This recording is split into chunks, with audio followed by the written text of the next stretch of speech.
गीता अध्याय 15 के श्लोक 16-17 में 3 प्रभु बताए हैं। ये 3 प्रभु कौन हैं? किस प्रभु की शरण में जाने के पश्चात जन्म और मरण समाप्त हो सकता है? 3 प्रभुओं में सबसे उत्तम परमात्मा कौन है? कैसा है? उसका क्या नाम है? इन सभी गूढ़ रहस्यों को जानने के लिए अवश्य सुनिए जगत गुरु तत्वदर्शी संत रामपाल जी महाराज के अमृत वचन। जब ये बताया जाता है कि तुम जिस राधा स्वामी पंथ को मानते हो और तुम्हारा शिवदयाल जी जिसको तुम अपना मुखिया मानते हो, जिससे सब यहाँ पंथ चला मानते हो, वो तो कहता राधा स्वामी मेरा पंथ नहीं, मेरा तो सतनाम और अनामी का है। तो वो क्या कहते हैं आगे, ये भी तो लिखा है ना, राधा स्वामी के वो चतुर श्रद्धालु कहते हैं परिचर के, ये भी तो लिखा है ना कि उसको भी चलने देना, सत्संग पहले से ज्यादा होगा, जारी रखना। अब अंतिम समय आ गया शिवदयाल जी का, उसके सामने इसने पैरेलल उनकी इच्छा के विरुद्ध ये राधा स्वामी पंथ चला दिया। नहीं तो ये थोड़ा ही कहते मेरा पंथ नहीं है, मेरा मत नहीं है। वे दुखी थे उससे कि ये नहीं चलाना चाहिए था, लेकिन फिर भी चला दिया तो क्या करे, मजबूर था। तो उसने कह दिया ठीक है, इसको भी चलने देना। अब जैसे एक बार गुरु नानक देव जी अपने 2 शिष्यों के साथ परमात्मा प्राप्ति के उपरांत सचखंड के में परमेश्वर के दर्शन करने के उपरांत भ्रमण कर रहे थे, जनता को समझा रहे थे। तो एक गांव में उनका पत्थर मारे, बद व्यवहार किया। तो गुरु नानक देव जी ने कहा कि रब करे तुसी इत्थे वसदे रहियो। अगले गांव में गए, वहाँ श्रद्धालुओं ने, अच्छे लोग थे, अच्छे व्यक्ति थे, उनकी खूब सेवा करी, सत्संग सुना और खूब भोजन आहार करवाया। चलते समय सादर विदाई की। तब चलते समय नानक देव जी ने कहा कि रब करे तुसी उजड़ जाइयो। अब वहां से कहकर चल पड़े। अब मर्दाना और बालाजी दोनों उनके साथ रहते थे। उन्होंने कहा भगवान आपकी लीला हमारे समझ में नहीं आई। जिन व्यक्तियों ने आपके साथ दुर्व्यवहार किया, डले मारे, पत्थर मारे, गालियां दी, उसको तो आपने कहा वसदे रहियो। और जिन्होंने आपकी सेवा की, हमारे साथ अच्छा व्यवहार किया, उसको उनके विषय में आपने कहा रब करे तुसी उजड़ जाइयो। हे भगवान हमें कुछ विस्तार से समझाओ, हमारी बुद्धि डगमग हो रही है। तब नानक देव जी ने कहा कि जिन निकम्मी आत्माओं ने हमारे साथ बदसलूक किया था, उनको इसलिए आशीर्वाद दे दिया कि वो वहीं रहें, एक गांव में पड़े रहें, कहीं और गांव में ना चले जाएं, उनको भी वो बर्बाद कर दे, उनको भी अपने जैसा ना बना दे। और जो अच्छी आत्माएं थी उनको उजड़ जाने का इसलिए आदेश दिया कि इस गांव को छोड़कर अब हमारी जो सेवा की है, आशीर्वाद प्राप्त किया, ये न वैसे थोड़ा जाएगा इनका। तो ये दूसरे गांव में जाएंगे, वहाँ अच्छी ज़मीन खरीदेंगे या कोई अच्छा व्यवसाय करेंगे, इनका तो मौज होएगी। और ये यहाँ गांव छोड़ कर के दूसरे गांव में बसेंगे, उन गांव वालों को भी अपने जैसा अच्छा बनाएंगे। इसलिए इनको आदेश दे दिया रब करे तुसी उजड़ जाइयो। उजड़न का, क्योंकि जो आदेश अंतःकरण से जिस भावना से दिया जाता है वही प्रफुल्लित होता है। उजड़ जाने का तो उन्होंने कुछ भी अर्थ लगाया हो, लेकिन संत जी ने इस दृष्टिकोण से कहा था कि यहाँ से जाएं ये और बाहर बसे जा करके वहाँ इनको भगवान खूब लाभ दे और औरों को भी ये समझाए। क्योंकि घर छोड़ के, गाँव छोड़ के या नगर छोड़ के इंसान दूसरी जगह तभी जाता है जहाँ उसका व्यवसाय अच्छा बन जाता है, नहीं कौन गाँव छोड़ा है, ये अंडरस्टूड होता है। तो कहने का भाव यह है कि यहाँ शिवदयाल जी ने अपनी आत्मा में भावना कुछ और थी और इसलिए कहा कि इसने भी चलते रहने देना, क्योंकि उसको मालूम था कि ये मानने को नहीं और ये मनमुखी पंथ और ये अपनी मनमर्जी चला रहे हैं। तो इस भावना से भी उसने यहाँ ये शब्द कहे कि इसको भी चलने देना, लेकिन वो स्पष्ट कर रहा है कि मेरा मत तो सतनाम और अनामी का था और यो राधा स्वामी पंथ साल्यग्राम का है। और साल्यग्राम फिर किससे प्रसन्न करता है? बुक्की में बड़े हुए राय साहब बोल रहे हैं, साल्यग्राम राय साहब उस शिवदयाल जी से अपने दुख निवारण के लिए उससे जो है ना अर्जी लगाता है।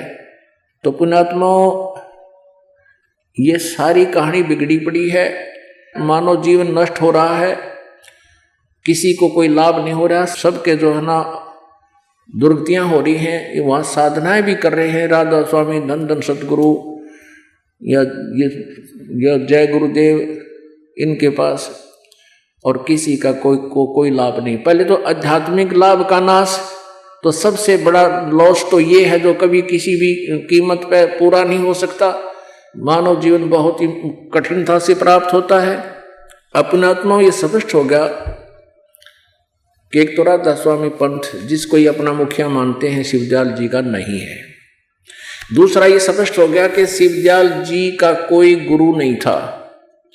तीसरा ये हो गया कि शिवदयाल जी भूत बने, अपनी शिष्या बुक्की में बैठकर प्रवेश करके बोलते रहे, और जब तक वह मरी उसके अंदर रहे, भूत बने रहे। अपने आत्माओं, इस दास के इस प्रयत्न को आज भले ही कोई बुरा समझे, लेकिन आने वाले समय में गुण गाया करेंगे। मुझे कोई शौक नहीं, मुझे कोई लोभ नहीं, उन संतों से मेरा कोई भाई बंटवारा नहीं कि मैं किसी लालच लोभ में उनका जो है ना उनके ज्ञान को गलत बता रहा हूँ, लेकिन परमार्थी कर्तव्य है दास का, और ये एक बहुत जरूरी काम है इस समय। अगर ये आपको पता नहीं चला कि आप किस दिशा में जा रहे हो, और आप भयंकर जो है ना जंगल में प्रवेश कर जाओगे, वहाँ फिर असंख्य जन्म तुम्हें रास्ता नहीं मिलेगा। मनुष्य जीवन में ही आपको मार्ग मिल सकता है, मनुष्य जीवन में भी आप परमात्मा पा सकते हो, और मनुष्य जीवन आपका नाश हो रहा है। अब आप समझ लेना। और इसमें भी वही वचन है, आगे दिखाते हैं, ये देखिएगा, ये वही पुस्तक है सार वचन राधा स्वामी वार्तिक, ये व्यास से छपी हुई हम पढ़ते आ रहे हैं। राधा स्वामी दयाल की दया, राधा स्वामी साहब, खुलासा उपदेश हजूर स्वामी जी साहब का, शिवदयाल जी का। ये स्पष्ट हो गया कि ये सारा ज्ञान यहाँ पर आपने पढ़ा। ये देखिए सार वचन भूमिका में सार वचन राधा स्वामी वार्तिक हजूर स्वामी जी महाराज शिवदयाल जी के वचनों का संग्रह है। ये वचन सत्संगों तथा अन्य चर्चाओं के दौरान सत्संगियों ने नोट किए थे। ये कौन था? शिवदयाल जी। स्वामी जी महाराज का शुभ नाम सेठ शिवदयाल सिंह जी था, जिसके ये वचन नोट किए गए उसका नाम शिवदयाल जी था। और ये हम पढ़ते हैं इसके प्रश्न नंबर 13 पे। राधा स्वामी दयाल की दया, राधा स्वामी साहेब, खुलासा उपदेश हजूर स्वामी जी साहब का, शिवदयाल जी के वचन हैं ये। अब हम दफा 1 पढ़ रहे हैं, एक वचन। सिर्फ काम इतना है कि इंसान यानी मनुष्य अपनी सूरत यानी रूह को उसके खजाने और निकास यानी मुकाम सतनाम और राधा स्वामी में पहुंचावे। ठीक है। अब तीसरे वचन में अब कहते हैं सिर्फ संत मंजिल 5वीं यानी सतनाम पर पहुंचे, और कोई बिरले संत मंजिल 8वीं यानी स्थान 8वीं राधा स्वामी पद पर पहुंचे। अब यहाँ देखो 15 पृष्ठ पे वचन नंबर 4 भाग 1। अब समझना चाहिए राधा स्वामी पद सबसे ऊंचा स्थान है, मुकाम है, और यही नाम कुल मालिक और सच्चे साहिब और सच्चे खुदा का है। और इस मुकाम से 2 स्थान नीचे सतनाम का मुकाम है। वहाँ सतनाम को 2 जगह स्थान बता के आए हैं, और यहाँ सतनाम का मुकाम कहा, यानी स्थान का स्थान है, स्थान का स्थान है। इनकी लैंग्वेज समझ लेना, यानी इनको कितना ज्ञान है। अभी सतनाम को आगे इसके ऊपर विवेचन किया है, डिफाइन किया है, इसको परिभाषित किया है।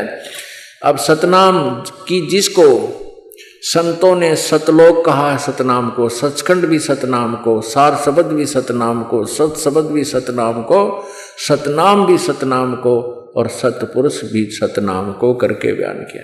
ये तो ऐसी व्याख्या है जैसे किसी ने जिंदगी में न कार देखी, न पेट्रोल, न शहर, न सड़क, और कोई जंगल में बैठा बहुत दूर शहर से, सैकड़ों किलोमीटर दूर बैठा अपने अनुयायियों में प्रभु पाक रहा हो, ये कहता हो कि मैं शहर में जाता हूँ, कार में घूमता हूँ, उसने सुन रखा हो किसी तय।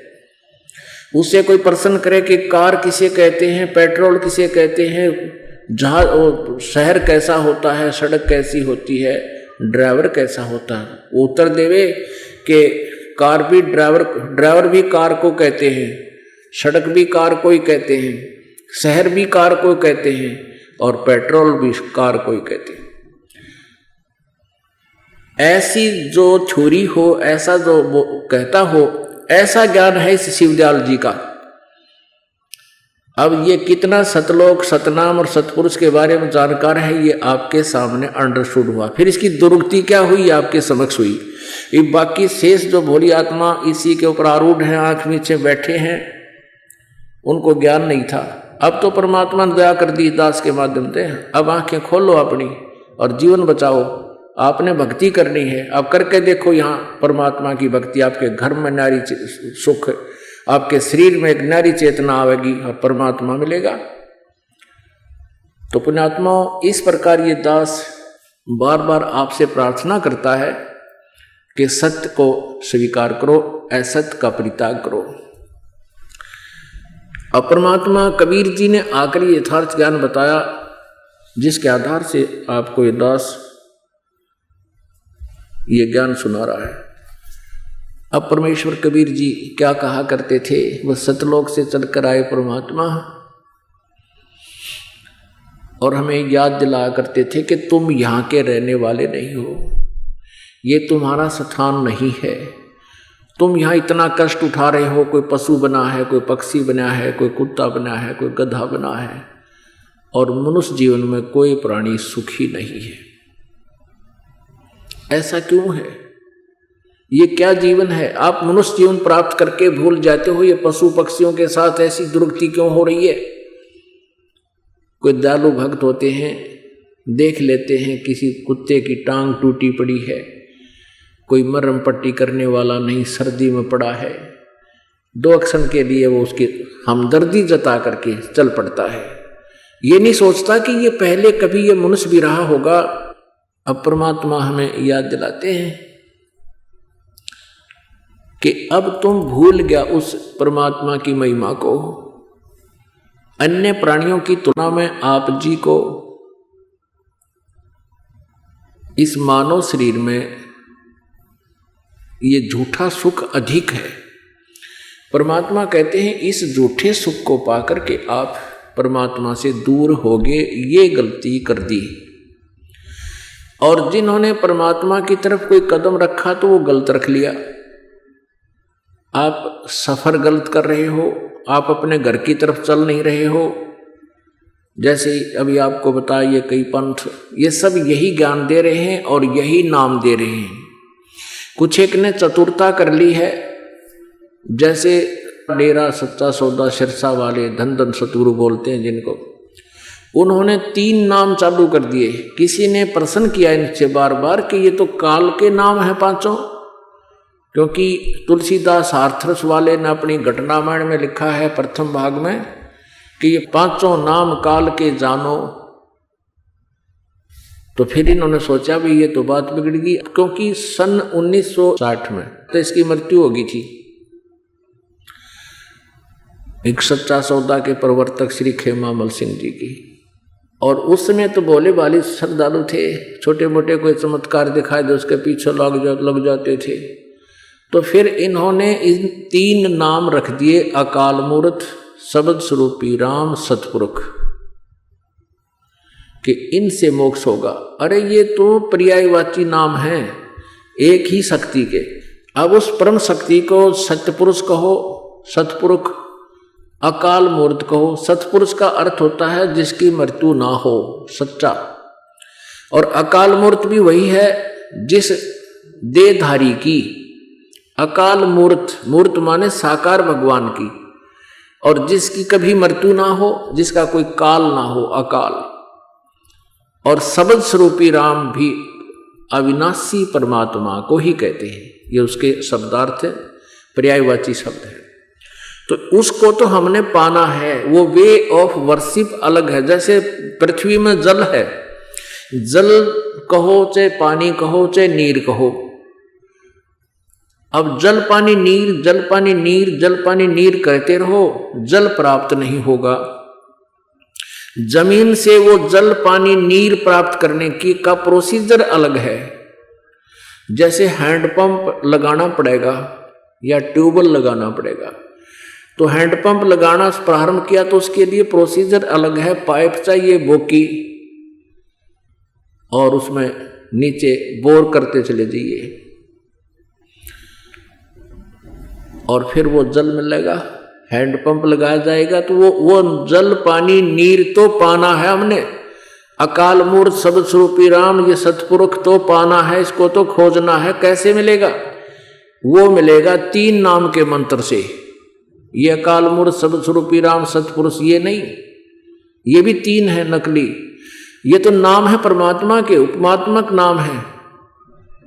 अब उसको पाने की विधि कैसी है? जैसे 3 नाम का मंत्र है।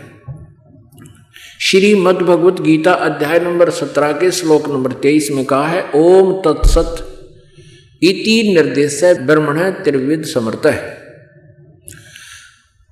ओम तो ये ब्रह्म का मंत्र है, और तत् और सत ये दोनों सांकेतिक हैं।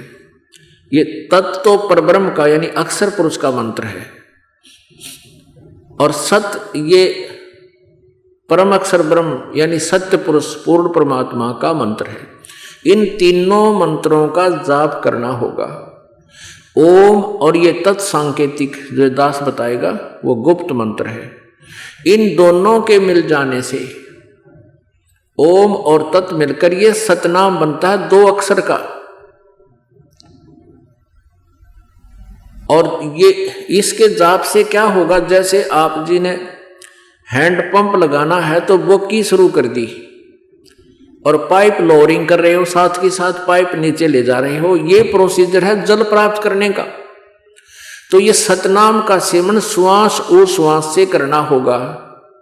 श्वास बाहर छोड़े 1 मंत्र, अंदर ले 1 मंत्र, यानी 1 मंत्र बाहर छोड़ना है। इस 2 मंत्र में से 2 अक्षर में से एक ओम, एक ये गुप्त है। तो 1 बाहर छोड़ना है, 1 अंदर छोड़ना। ये बोकी लगेगी श्वास और श्वास की। जैसे आपने जल प्राप्त करने के लिए पाइप में बोकी मारनी पड़ती है बार बार ऐसे, और जब वो पाइप जो है जल के पास पहुंच जाता है नीचे, उसके बाद फिर उसके ऊपर एक मशीन लगाई जाती है जिसको हैंड पंप बोलते हैं। हैंड से, हाथ से उसकी क्रिया होती है, तो वो मशीन बांधी जाती है। वो मशीन लग जाएगी तब वो जल पानी नीर हमें प्राप्त होगा। ये प्रोसीजर है पाने का। तो सतनाम के 2 अक्षर हैं ये सतनाम में, एक ओम, एक ये तत्संकेतिक। ये दास बताता है, जिनको उपदेश मिला हुआ है उनको पता है। तो इनके सिमरण से तो आपकी भक्ति बढ़ती चली जाएगी, बढ़ती चली जाएगी। यानी आप इस 2 मंत्र के जाप से ये समझ लो आपने पाइप लोअरिंग कर दी, आपकी पाइप फिट होगी, वहां तक पहुंचगी। उसके बाद फिर ये तीसरा मंत्र आपको सारनाम दिया जाएगा। सारनाम वो मशीन होगी, हैंडपंप होगा जो जल पानी नीर को मिलावेगा, जो उस अकाल मूर्त शब्द स्वरूपी राम सतपुरुष को आपसे मिलावेगा। वो सारनाम है। वो सत जैसे ओम तत् सत में ओम और तत् मिलकर सतनाम बन गया, और तीसरा जो सत रह गया वो सारनाम है, वो गुप्त है, वो दास बताएगा। परमात्मा भी कहते हैं, धर्मदास जी से कहा था, धर्मदास तो 1,00,000 दुहाई, ये सार शब्द कई बार न जाई। सार शब्द बार जो पढ़ी, बिचली पीढ़ी हंस नीति रही। धर्मदास तो 1,00,000 दुहाई कि अभी इस 3 मंत्र के जाप को डिस्क्लोज ना करना, तुझे 1,00,000 दुहाई, किसी को बताना नहीं, तू स्मरण करते रहना। यदि अब ये डिस्क्लोज हो गया, आज से 600 वर्ष पहले की बात है, तो ये नकली जो काल के आवेंगे दूत, ये संत बना कर भेजेगा नकलियों ने, ये भी यही नाम देना शुरू कर देंगे। और फिर ये पिछली पीढ़ी, क्योंकि कलयुग के प्रथम चरण में परमात्मा स्वयं आए थे और पिछली पीढ़ी अब है, जो अब ये पीक टाइम है भक्ति का। सारी जनता शिक्षित होगी, सदग्रंथ हमारे पास है, हम आसानी से परमात्मा को समझ सकते हैं। इसलिए परमेश्वर ने शिक्षा का अब यहाँ पर अब इस समय में ये शिक्षा सबके तक पहुंचवानी थी और शिक्षा का कोई लाभ नहीं। बच्चों सत्कर मान लेना, इसने तो बेईमान बना दिया हमारे को, भाई से भाई को दूर कर दिया, माता पिता से कोई लिंक रहा नहीं, हम बस माया जोड़ने में लगे रहते हैं, कोई लज्जा शर्म रही नहीं। कम बना लिए एटम बम बना लिया अपना नाश करने के लिए। हमारे दादे परदादे 3 युग तक सिंपल वे से टाइम पास करके, वो भी तो इंसान थे। अब इन जहाजों में चढ़ चढ़ के ऊपर घूम लिए, कौन से हम देवता बन गए। ये और महाविनाश का कारण खरीद लिया हमने। कहते पोलैंड देश का एक पूरा कैबिनेट, यानी पूरे मंत्रीगण सारे 95-96 थे, उसमें जा रहे थे किसी का शोक व्यक्त करने के लिए, एक्सीडेंट हो गया, वो सारे उस जहाज मर गए। 95 के 95 प्रधानमंत्री तक नष्ट हो गए। तो ये खरीद लिया हमने, अपनी मौत आप बना ली। अब कहने का भाव यह है कि परमात्मा ने ये शिक्षा अब अवश्य देनी थी। इसका मूल उद्देश्य ये है कि हम अपने सदग्रंथों को पहचान सकेंगे, इन नकली गुरुओं पर आश्रित नहीं रहेंगे जिन्होंने हमारा विनाश कर दिया जीवन का। ये ज्ञान जो दास आज आपको बता रहा है, ये 600 वर्ष पहले परमेश्वर कबीर जी और उनसे परिचित जितने भी संत, आदरणीय नानक साहिब जी, आदरणीय दादू साहिब जी, आदरणीय धर्मदास साहिब जी, आदरणीय मुल्कदास साहिब जी, आदरणीय गरीबदास साहिब जी, गांव छुड़ानी जिला झज्जर हरियाणा वाले, आदरणीय घीसा दास साहिब जी, ग्राम खेखड़ा जिला मेरठ यूपी में, तो इनको परमात्मा मिले थे, उनको भी यही ज्ञान दिया था। और उनसे परिचित होने के बाद इन महापुरुषों ने फिर वही ज्ञान और वही अपनी वाणी उस अपने अमृत वचनों में लिखा है। तो 600 वर्ष पहले परमात्मा ने ये ज्ञान दिया था। आज तक इन नकली गुरुओं ने इनको ऊपर नहीं आने दिया, लेकिन परमात्मा ने ये मंत्र छुपा कर रखे हुए थे, किसी को दान नहीं किए। और जिन महापुरुषों को ये मिले उनको दान किए थे, जैसे नानक साहिब जी को मिले, उनको सतनाम दिया था 2 अक्षर का, एक ओम और दूसरा गुप्त, ये दास बताएगा।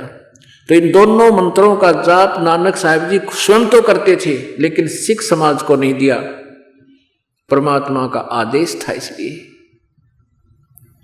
इसलिए पूरा सिख समाज इस सतनाम से अपरिचित है। और उसी सिख समाज से ही, यानी गुरु ग्रंथ साहिब के पढ़ने वाला ही ये शिवदयाल जी था। और गुरु ग्रंथ साहिब में सतनाम का इकट्ठा कहीं पर भी जिक्र नहीं है, कहीं कहीं जगह जगह पर अलग अलग उनके वर्णन हैं। लेकिन जो वाणी गुरु नानक देव जी की वाणी थी, जिसमें ये स्पष्ट लिखा हुआ था ये 2 मंत्र का जाप, वो गुरु ग्रंथ साहिब में नहीं लिखा गया, उस वाणी को छोड़ दिया गया। किस लिए छोड़ दिया गया? कि गुरु जी का आदेश है कि ये 2 मंत्र का जाप तुमने नहीं करना।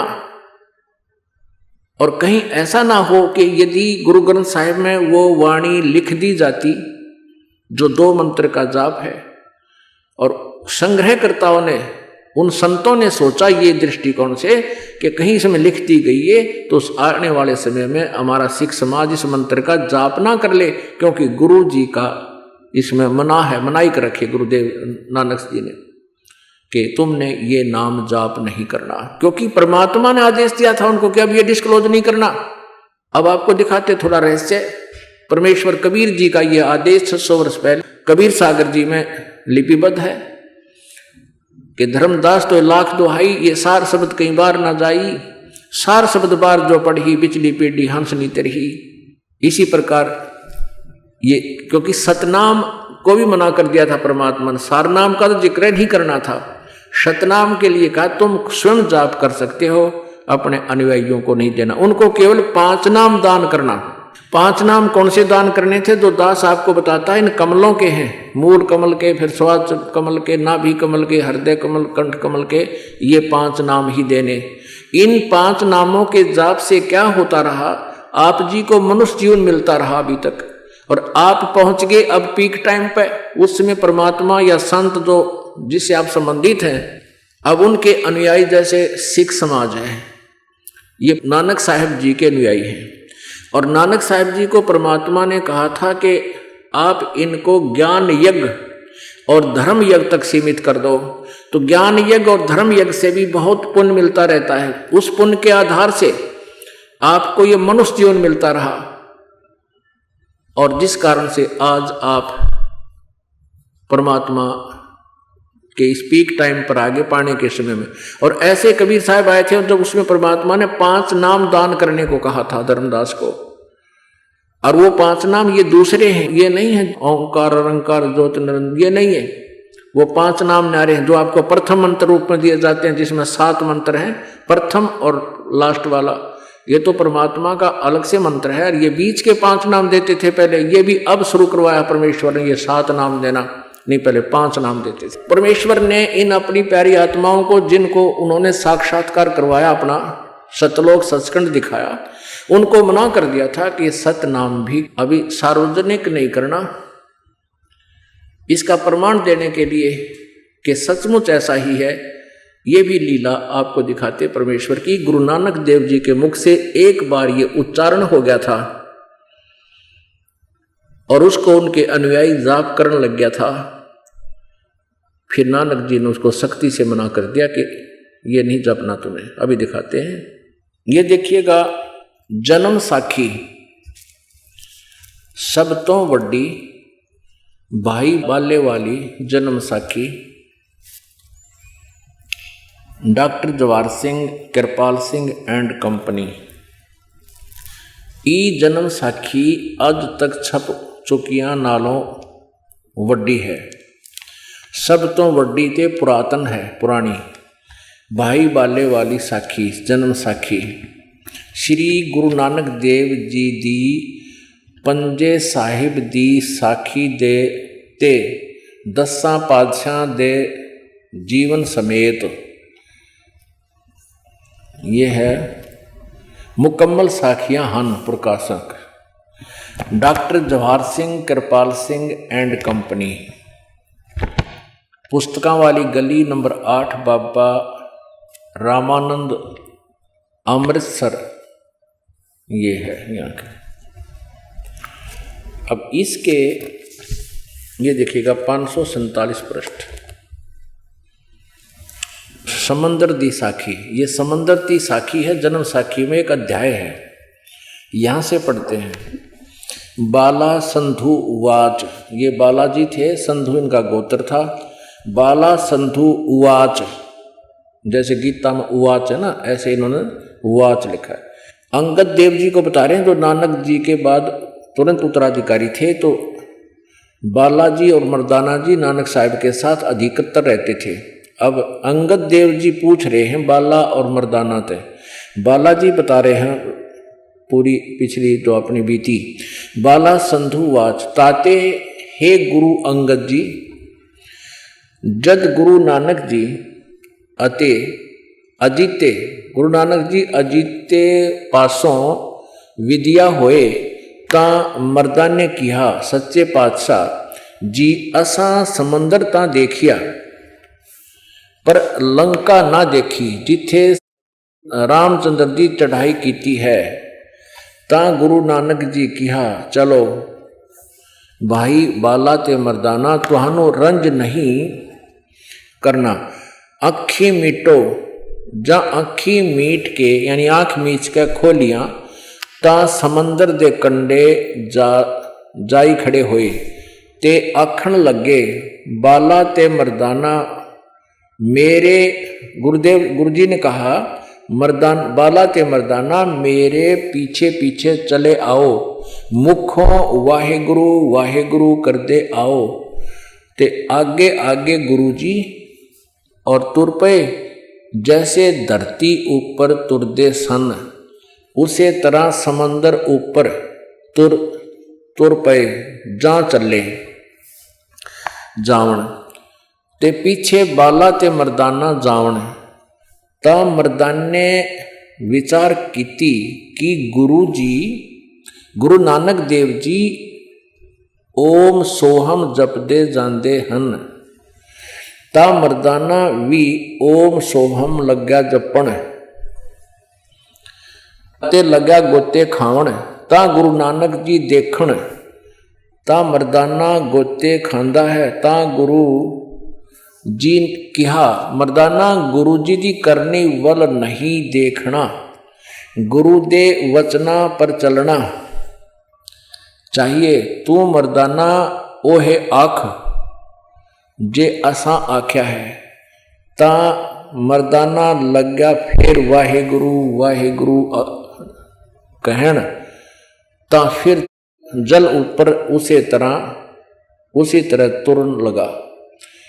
अपने आत्मा श्री गुरु नानक देव जी और परमेश्वर कबीर देव जी समकालीन रहे हैं, लगभग 30-40 वर्ष ये समकालीन रहे, इनका पैरेलल जीवन रहा है।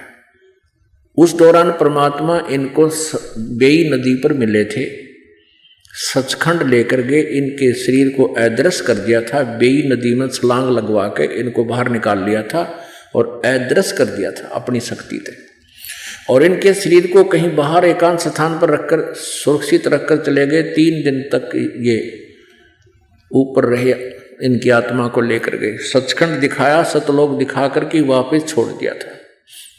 और फिर वहां से बताया था कि कबीर परमेश्वर ने कि मैं काशी में रहता हूं और एक दानक की भूमिका करता हूं, वहां आ जाना, मैं तुझे सतनाम दूंगा और सतनाम से मोक्ष होगा, सतनाम से सचखंड प्राप्ति होगी। 3 दिन के बाद जब वापस किनारे पर आए, बेई नदी के सब जगह खुशी की लहर दौड़ गई। नानक साहब जी ने अपनी वह नौकरी त्याग दी, क्योंकि सुल्तानपुर के अंदर एक नवाब के यहाँ मोदी खाने में इंचार्ज थे वो, और पहली उदासी बनारस की वहां जाकर देखा परमात्मा को एक खड्डी में बैठे हुए जुलाहे का कार्य कर रहे थे। जब कहा था फाई सूरत मुल्क की वेश ए ठगवाड़ा ठगी देश, खरा सियाणा भोते भार ये धानक रूप रहा करतार। आंखा में पानी भर के कहा था ये बैठा दानक रूप रहा करतार, ये परमात्मा जुलाहा। अब आदरणीय गरीबदास साहिब जी को भी परमात्मा ऐसे ही छुटानी से ले गए थे, शरीर वहीं छोड़ गए थे, मृत समझ लिया था घर वालों ने, और उनकी आत्मा को सचखंड लेकर गए थे, फिर वापस छोड़ दिया था 8-10 घंटे के बाद, जिसमें गरीबदास साहिब जी के शरीर को अंतिम संस्कार करने लग रहे थे, उसी से मैं वापस छोड़ दिया था। फिर वो उठ करके उन्होंने ये वाणी बोली, फिर सारी उनका ज्ञान योग खोल दिया था, उनको अंदर अपना ज्ञान फीड कर दिया था। गरीबदास जी साहब ने कहा था, हम सुल्तानी नानक तारे दादू को उपदेश दिया, जात जुलाहा भेद नहीं पाया, काशी माए कबीर हुआ। फिर गरीबदास साहब ने कहा कि झांकी वे कबीर की नानक की वाह सिखा का गल पड़ी कौन छुटावे था। अब कहते हैं नानक साहब जी ने तो परमात्मा कबीर जी की सतलोक की झांकी देख कर, उसका नज़ारा देख करके, जैसे 26 जनवरी पर आप देखते हो इंडिपेंडेंस डे के समय, गणतंत्र दिवस पर सभी राज्यों की झांकियां निकलती हैं, वो अपने अपने उनके प्रांत में जो भी क्रियाएं होती हैं, कोई अच्छा महत्वपूर्ण उन्होंने प्लांट लगाया है या कोई अपना विकास का कार्य किया है या कोई और ऐतिहासिक स्थल है, वो सब एक ट्रेडली के ऊपर ट्रैक्टर की ट्रेली सी बना के और वो अपनी दृश्य दिखाते हैं सबको, उसको झांकी बोलते हैं कि ये फलाने देश की झांकी या फलाने देश की प्रांत की झांकी। तो ऐसे गरीबदास साहब जी कह रहे हैं कि नानक साहब ने जब सतलोक में कबीर साहब की झांकी देखी, वो सतलोक देखा, उससे पहले तो वो भी श्री कृष्ण श्री विष्णु जी को परम शक्ति माने हुए थे, ब्रजलाल पांडे से गीता पढ़ा करते थे और श्री कृष्ण जी को परम शक्ति मानकर उस पर आश्रित थे। उसके बाद फिर नानक साहब जी ने झांकी वे कबीर की नानक की तीवा अरवा सिखा गगल पड़ी कौन छुटावा था। अब नानक साहब जी वाहे गुरु करा करते, वाहे गुरु ओए होए कहते इस वो वाहे गुरु वाह तेरी, यानी शाबाशी गुरु को शाबाशी करते हैं ना, किसी को महिमा वाचक शब्द है ये, तो उस किसी की महिमा जताने के लिए करते, वाह तेरे की वाह हो वाह वाह बहुत अच्छा, यानी वाहे गुरु। अब नानक जी वाहे गुरु कहा, तुम वाहे गुरु जपो, क्योंकि परमात्मा ने आदेश दे दिया था उसको कि ये नाम जो सतनाम है आप जाप करना, ये किसी को नहीं देना, नहीं तो नकली पंथ इसी नाम को देने लग जाएंगे। अगर आज ये सार्वजनिक होता पहले से तो ये दास बिनता कैसे बताता आपको। और इस नाम को अगर कोई नकली गुरु भी देता है, अधिकारी नहीं है, तो भी यूजलेस है। अब अपॉइंटमेंट लेटर होता है या कोई लाइसेंस बनाता है, ड्राइविंग लाइसेंस बनाता है, चालक का प्रमाण पत्र, वो अक्सर तो वही होते हैं, उसमें वो लेख तो वही होता है, लेकिन जो साइन करता है वो आदमी सही है, ऑथेंटिक है, तो वो लाइसेंस कामयाब है। और उस ऐसा का ऐसा बनाकर नकली कोई साइन कर देता है, नंबर उसके ठीक नहीं है, तो वो यूजलेस है। तो ऐसे परमात्मा ने उनको कहा था कि आप इस मंत्र को अभी किसी को नहीं देना, ना बताना, अपनी वाणी में प्रमाणित जरूर कर देना। तो नानक साहिब जी ने भी लिख रखा है अपनी वाणी में, वो प्राण संगली नाम से अलग से संग्रहित करके छपवाएगी, गुरु ग्रंथ साहिब में नहीं रखा गया उस वाणी को। और आदरणीय गरीबदास साहिब जी ने भी अपने ग्रंथ में अपनी वाणी में बोल रखा है, लेकिन कोई कबीरपंथी, कोई गरीबदासी इस मंत्र का जाप नहीं देता। परमात्मा की रजा है कि उनकी ये नजर ना चढ़ने दी, ना वो भी नकली भी इस काम को खराब कर देते। ओनली मेरे गुरुदेव जी को छोड़कर पूरे गरीबदास जी पंथ में सतनाम को नहीं देते थे, और वो भी सतनाम भी एकाध को दिया था उन्होंने, अभी जब सार्वजनिक करने का समय निकट आ गया तभी, नहीं तो पहले वो 5 नाम ही देते थे मेरे गुरुजी सबको। तो कहने का भाव यह है कि अब आपको दिखाते हैं ये राधा स्वामी पंथ वाले कहाँ ले जाएंगे, करोड़ों श्रद्धालुओं को इनको नरक में खींच रहे हैं, ले जा रहे हैं। अब आपको दिखाते हैं श्री सावण सिंह जी के द्वारा लिखी गई अपना अनुभव, संत मत भाग 3 और 4 दिखाते हैं आपको। ये देखिएगा, संत मत प्रकाश भाग 4, हजूर महाराज सावण सिंह जी के सत्संगों का संग्रह, राधा स्वामी व्यास से प्रकाशित है। संत मत प्रकाश भाग 4, हजूर महाराज सावण सिंह जी, राधा स्वामी सत्संग व्यास। प्रकाशक हैं सेवा सिंह, सेक्रेटरी राधा स्वामी सत्संग व्यास, डेरा बाबा चैमल सिंह, जिला अमृतसर। ये मुद्रक हैं Sartaj printing press, Tanda road, Joshi estate, Jalandhar से। इसमें देखो कितना क्लियर लिखा है इन्होंने, और इनका आप समझ में आई नहीं है। देखो अब 261 पृष्ठ पर दिखाते हैं, ये कोई इस शिवदयाल नकली के द्वारा या नकली वाणी बना रखी है। अक्सर रूप निरखती चाली, छोड़ दिया देश बिगाना, ये उनकी। अब इसका फिर सरलार्थ किया है, यह संसार सर है और अक्सर है वह ब्रह्म है, अक्सर ब्रह्म है, निअक्षर पार ब्रह्म है। जब से यह संसार बना है हम इस महल दुनिया में गुजारा करते आ रहे हैं, किंतु अब गुरु की कृपा से आत्मा इस महल को छोड़कर सतलोक को जा रही है। अब देखिए सावण सिंह जी, ये भी भांग पी के लिखा हुआ इसने, अभी सतलोक को जा रही है, आगे चलो। और श्री गुरु ग्रंथ साहिब में बड़े गहरे और गुप्त रहस्य हैं। एक स्थान पर आता है, आदि गुरु ग्रंथ साहिब 340 पृष्ठ पर है, 52 अक्षर लोक तरफ सब कुछ इनके माही, और ये अक्षर खिर जाएंगे वो अक्षर इनमा नाही। आगे देखो, क्योंकि वो जो असली मंत्र है ओम के साथ जो दूसरा मंत्र लगता है वो इन किसी ग्रंथों में नहीं है। इसका अर्थ ये है, इन्होंने कहा 52 अक्षर संस्कृत भाषा के हैं, शायद ही कोई ऐसी भाषा हो जिसके 52 अक्षर हों। इस संसार का सारा मसाला 52 अक्षरों में आ जाता है। पिंड अंड का हाल तो 52 अक्षरों में आ गया। ये पिंड और अंड को अलग मानते हैं, ये ध्यान रखना, ये बिल्कुल भूल है इनकी। आगे 2 अक्षर और हैं जो पार ब्रह्म हैं, ये 2 अक्षर और हैं जो पार ब्रह्म हैं। इसके विषय में ग्रंथ साहिब में लिखा है, ये देखना 1171 पृष्ठ पर गुरु ग्रंथ साहिब में, सोई गुरु पूरा कहावे 2 अक्षर का भेद बतावे, एक छुड़वावे एक लखावे तो प्राणी निज घर को पावे।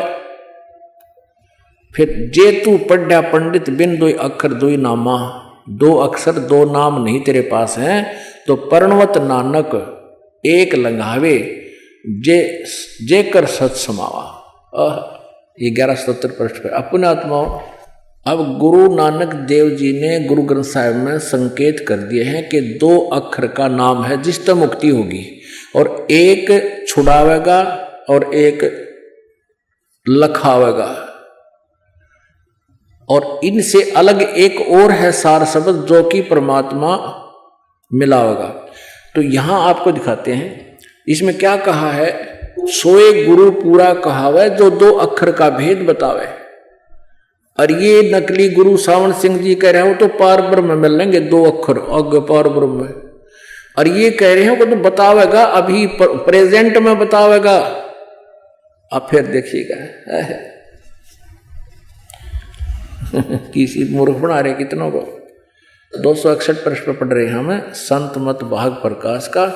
ये देखिए गुरु ग्रंथ साहिब में स्पष्ट है कि सोई गुरु पूरा कहावे 2 अक्षर का भेद बतावे। पार पर में मिलेंगे फिर वर्तमान में क्या बतावांगे उसको, और एक छुड़वावे एक लखावे तो प्राणी निज घर को पावे। फिर कहते हैं जे तू पढ़्या पंडित बिन 2 अक्षर 2 नावा। 2 अक्षर और 2 नाम है, ये 2 अक्षर हैं 2 इनको 2 नाम कहते हैं। और पर्णवत नानक एक लंघाए जे कर सत समावा, गुरु ग्रंथ साहिब के 1171 पृष्ठ में। अब ये क्या अनुवाद करता है सावन सिंह जी, यदि तुम गुणी हो तुम ज्ञानी हो वे अक्षर बताओ। अब आपको उत्तर दे रहा है वे अक्षर पार ब्रह्म हैं। एक अक्षर ने दुनिया बनाई और एक ने सतलोक बनाया।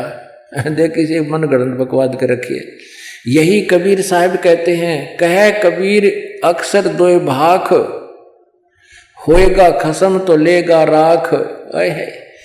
अब कबीर साहब की वाणी का भी दिया है कि गुरु ग्रंथ साहिब में लिखिए कबीर साहब की वाणी 329 पृष्ठ पे। अब इसमें कबीर परमेश्वर स्पष्ट कर रहे हैं कि कहे कबीर 2 अक्षर 2 भाख, यानी इन दोनों अक्षरों को बोल बता, और होएगा खसम तो लेगा राख। यदि अधिकारी होगा इन 2 अक्षरों को देने का वो संत, तो खसम यानी परमात्मा उन भक्तों की अवश्य रक्षा करेगा। कहे कबीर अक्षर 2 भाख होएगा खसम तलेगा राख। कबीर साहब भी कह रहे 2 अक्षर का ये बोल ये के आगे मिल लेंगे। आगे देखो गुरु नानक साहब जी कहते हैं, एक अक्षर हरि मन वसे नानक होत निहाल। इनसे अलग है वो सार नाम, वो तीसरा मंत्र। आगे देखो अब 262 पृष्ठ पे 261 हमने पढ़ दिया संत मत प्रकाश भाग 4 का। एक स्थान पर फिर गुरु साहिब कहते हैं, वेद कतेब सिमृत सब शास्त्र इन पढ़्या मुक्त ना होई। एक अक्षर जो गुरुमुख जापे तिसकी निर्मल सोई। ये आदि गुरु ग्रंथ साहिब पृष्ठ 747 में ये सारनाम की तरफ संकेत है। अब आगे क्या बताते हैं, अब देखो ये सावन सिंह जी के अनुवाद। अब उन 2 अक्षरों के बारे में डिफाइन कर रहा है सावन सिंह जी। वह अक्षर आपके अंदर, वह अक्षर आपके अंदर हैं और पार ब्रह्म में जाकर मिलेंगे, भूत बने पाछे मिलेंगे वो दोनों मंत्र। इनका कहना है यह धर्म हमारा धर्म नहीं, यह जात हमारी जात नहीं, यह देश हमारा देश नहीं, हमारा देश सचखंड है, हमारी जात सतनाम है। अब देखिए सतनाम पर घाटा जोड़ रहे कि तो सार शब्द भी यो है, सतनाम भी यो है, सत शब्द भी है, सतपुरुष भी यही है, सचखंड भी। और यहाँ कहे हमारी जात सतनाम है, हमारा धर्म सतपुरुष है। और यह पराया देश छोड़कर आत्मा अपने उस देश को जा रही है। अपने आत्माओं ऐसे आपको ये सभी दिखाए जा रहे हैं, नकली और असली आपके रूबरू कराए जा रहे हैं। तो अब समझदार हो, आपने जौन सा ठीक लग गए उसको ग्रहण कर लेना। अगर फिर भी आपका नकलियों में रुचि है तो नो प्रॉब्लम, वो आपकी मौज है। अब इसी में आगे ये डिस्क्लोज भी कर दिए इसने तीनों मंत्र। सावन सिंह जी ने इसी 262 पृष्ठ पे संत मत प्रकाश भाग 4 में ये 3 मंत्र ओम तत्सत वाले तीनों यहाँ लिख भी दिए। तो इन्होंने कहीं की ईंट कहीं का रोड़ा और यो अड़ंगा ज्ञान जोड़ा। इनको ज्ञान क्या का है नहीं, जहां से भी जो कुछ सुन लिया वो लिख दिया और खुद ये 5 नाम दे और समर्थन कर रहे इन 3 नामा का। देखो यही संत मत प्रकाश भाग 4 का हम पढ़ रहे नीचे यहां तक हमने पढ़ लिया। वह अक्षर हमारे अंदर हैं और पार ब्रह्म में जाकर मिलेंगे, मरे पाछे मिलेंगे। और यहां देखना, अंदर शब्द के दर्जे हैं, ओम शब्द, सोहम शब्द और सत शब्द। आत्मा दर्जे के अनुसार अपने असली मकसद भाव असली देश को जारी है। अब इनके आगे भी रखा है सारा कुछ मसाला। अपने आत्माओं इन्होंने जहां से भी जो कुछ मिल गया वो ही लिख दिया, केवल अपनी चतुरता दिखाने के लिए। अब यहां नानक साहब ने स्पष्ट कर दिया, 2 अक्षर का भेद बतावे, सोए सतगुरु पूरा कहा है। और वो 2 अक्षर वो स्वयं जाप भी कर रहे थे, मौखिक। वो लीला की थी गुरु नानक देव जी ने कि आने वाले समय में, क्योंकि ये डिस्क्लोज तो करना थोड़ा बहुत पड़ेगा, इसको जाप ना करे कोई, इसलिए आने वाले उन गुरुओं ने जब गुरु ग्रंथ साहिब का संग्रह किया, वाणी का गुरु ग्रंथ साहिब के रचना की, उस समय ये दोनों अक्षर छोड़ दिए और प्राण संग्रह में एज इट इज लिखे हुए हैं, पूरा का पूरा कई बार लिखे हैं, जो पटियाला हाउस के अंदर आज भी सुरक्षित है। और उस पर स्पष्ट लिखा हुआ है कि कुछ वाणी जो गुरु ग्रंथ साहिब के संग्रह करते समय बच गई थी, बाद में इसमें संग्रह की गई है। और ये महला पहला की गुरु नानक देव जी अपने अमृतवाणी है। अब इन्होंने कहते हैं न सतनाम का बेरा। अब देखिएगा, ये संत मत भाग 3 और सावन सिंह जी का ही ये लिखा हुआ है, उसी का ज्ञान है। ये देखिएगा महाराज सावन सिंह जी, और ये देखना ये इनका चेहरा, ये है सावन सिंह जी। और ये संत मत प्रकाश भाग 3, प्रकाशक हैं Jagdish Chandra Sethi, secretary Radha Swami Satsang Beas, Dera Baba Jaimal Singh. Printed in India by Gopsons paper limited. यहाँ दिखाते हैं आपके इसके 102 पृष्ठ पे। इनका उआ बाई देखो, पृष्ठ 102 पे,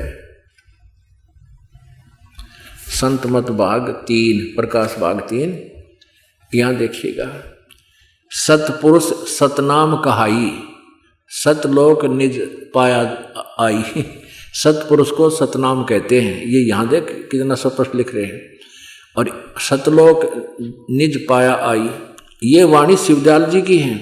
और ये अनुवाद करा, सचखंड या सतनाम चौथा लोक है। सचखंड या सतनाम चौथा लोक है, सभी के और सभी के अंदर है। अगर यह सतगुरु से राह लेकर मेहनत करके अंदर पर्दा खोल ले तो सचखंड पहुंच सकता है। अब देखो, अब देखना ध्यान से, सचखंड या सतनाम चौथा लोक है। अब 107 पृष्ठ पर देखो, 107 पृष्ठ पे ये वही संत मत प्रकाश भाग 3। अब यहां से शुरू होता है, वही सत्संगी हजूर जहां राम नाम का जस होता है, जहां राम नाम का जस यानी महिमा होता हो। अब महाराज जी कहते कौन से राम का? सावन सिंह जी कहते हैं कौन से राम की बात कर रहे हो तुम? वही सत्संगी। क्या राम बहुत सारे हैं? सावन सिंह जी कह रहे हैं 4 राम हैं। आपका इशारा कौन से राम की तरफ है? अब देखिएगा, वही सत्संगी हजूर चारों राम को खोलकर बताइए। महाराज जी सावन सिंह जी लगे फिर व्याख्या करने, डिफाइन करने। एक राम दशरथ घर डोले, ये कबीर जी की वाणी है। एक राम घट घट में बोले, एक राम का सकल पसारा, एक राम त्रिभुवन से न्यारा।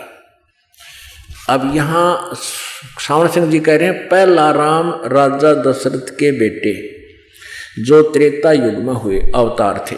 ठीक है, अवतार थे, आए और अपनी ड्यूटी अदा करके चले गए। लेकिन अब हमें नहीं मिल सकते, हमारा काम नहीं कर सकते। दूसरा राम मन है जो घट घट में व्यापक है। तीसरा राम ब्रह्म है जो सारी त्रिलोकी को पैदा करता, पालता और नाश करता है। और चौथा राम सतनाम है, यह असली राम है। अपने आत्माओं इन कई सतनाम ना समझ मारिया इसते यू खान का है कि पीन का है, यू आदमी है, कोई पशु पक्षी है या कोई स्थान है, यू जाप करने का है। और ये बात बनाओ सचखंड और सतलोक जान की। तो परमात्मा कबीर साहब जी कहा करते, इन गुरुआ गांव बिगाड़े संतो गुरुआ गांव बिगाड़े, ऐसे कर्म जीव का लादिए ईब जड़े नहीं जाड़े। निरंजन धन तेरा दरबार, निरंजन धन तेरा दरबार, जहाँ पर तनिक ना न्याय विचार, जहाँ पर तनिक ना न्याय विचार। वैसा उड़े मुल मुल खासा, गल मोतियों के आर, वैसा उड़े मुल मुल खासा, गल मोतियों के आर। पति भरता को मिले न खाद्य सूखा नरस आहार, निरंजन धन तेरा दरबार, निरंजन धन तेरा दरबार, जहाँ पर तनिक न न्याय विचार। पाखंडी की पूजा जग में संत को कहें लबाड़, पाखंडी की पूजा जग में संत को कहें लबाड़। अज्ञानी को परम विवेकी, ज्ञानी को मूढ़ गंवार, निरंजन धन तेरा दरबार, निरंजन धन तेरा दरबार, जहाँ पर तनिक न न्याय विचार। कह कबीर सुनो भई साधो, यो सब उल्टा व्यवहार। कह कबीर सुनो भई साधो, या सब उल्टा व्यवहार। सच्चों को तो ये झूठा बतावे, इन झूठों का एतबार, निरंजन धन तेरा दरबार, निरंजन धन तेरा दरबार, जहाँ पर तनिक न न्याय विचार। कह कबीर सुनो भाई साधो, यह सब उल्टा व्यवहार। कह कबीर सुनो भाई साधो, या सब उल्टा व्यवहार। सच्चों को तो ये झूठा बतावे, इन झूठों का एतबार, निरंजन धन तेरा दरबार, निरंजन धन तेरा दरबार। अपने आत्मा इस पूरे ग्रुप का आपके समक्ष जाड़ा दे दिया या पूरी तलाशी ले ली इनकी। अब शिवजाल जी से ये राधा स्वामी पंथ चला मानते हैं। वो खुद कहता है मेरा तो सतनाम और अनामी का था। सतनाम के बारे में शिवजाल जी के विचार आपने पढ़ लिए। ये पुस्तक है सारवचन राधा स्वामी नसर यानी वार्तिक में। वो है सतनाम। सतनाम को सचखंड को भी सतनाम, सतलोक को भी सतनाम, सार शब्द को भी सतनाम, सत शब्द को भी सतनाम और सतपुरुष को भी सतनाम कहते हैं। और उस श्री शिवजाल जी से ही आगरा से पंथ निकला, गोरेलाल जी से ये मथुरा में चल रहा है पंथ। जय गुरुदेव बोलते हैं जिसके, वो 5 नाम काल के देते हैं।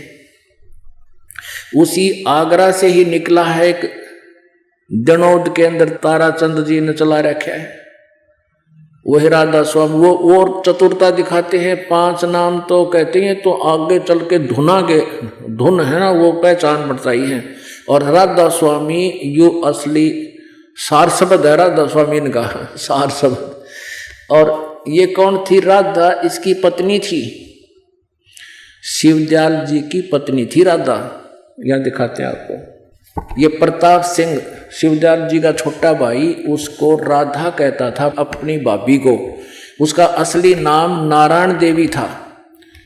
और श्री शिवदयाल जी को एक महान आत्मा समझ कर कृष्ण की पदवी दे करके उसको राधा मान लिया अपनी भाभी को।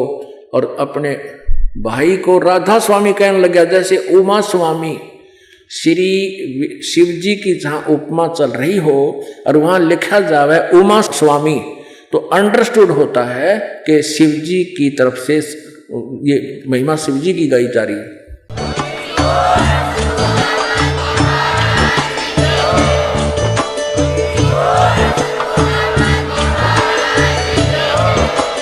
आप सुन रहे थे जगत गुरु तत्वदर्शी संत रामपाल जी महाराज जी के मंगल प्रवचन। अधिक जानकारी के लिए विजिट कीजिए हमारी वेबसाइट www.jagatgururampalji.org। संत रामपाल जी महाराज जी के शुभ आशीर्वाद से पूरे विश्व भर में 500 से भी ज्यादा नाम दीक्षा केंद्र हैं, जिन पर संत रामपाल जी महाराज जी द्वारा ऑनलाइन निशुल्क नाम दीक्षा दी जा रही है। अपने नजदीकी नाम दीक्षा केंद्र का पता करने के लिए संपर्क करें 8222880541।